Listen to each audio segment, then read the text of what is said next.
Welcome to Luca and Miguel. Enjoy the video. In this video, I will explain how to connect your Hostinger domain to Shopify. It's important to understand that Hostinger and Shopify do not offer a direct, built-in integration. Instead, you will be pointing your domain name from Hostinger to your Shopify store by adjusting some key settings.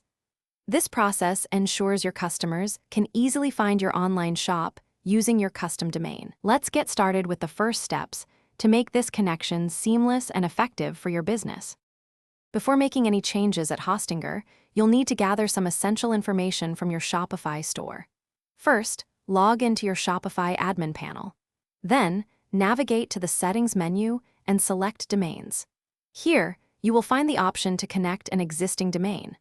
Shopify will provide you with the specific IP address and CNAME record details that you'll need to input into your Hostinger account.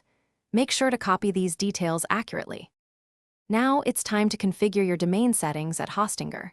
Log in to your Hostinger H panel and find the DNS zone editor for your specific domain. You'll need to modify two key records, the record and the CNAME record. Update the record to Shopify's IP address, which is 232.227.227.6. Then, change the CNAME record to point to shops.shopify.com. After making the DNS changes at Hostinger, the final step is to verify the connection. Go back to your Shopify admin panel and check the status of your domain.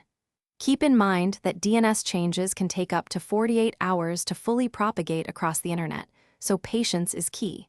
Once propagated, visit your domain in a web browser to confirm it correctly loads your Shopify store. Also, ensure your SSL certificate is active for a secure connection. Thanks for watching and please subscribe. It's the best investment you'll ever make.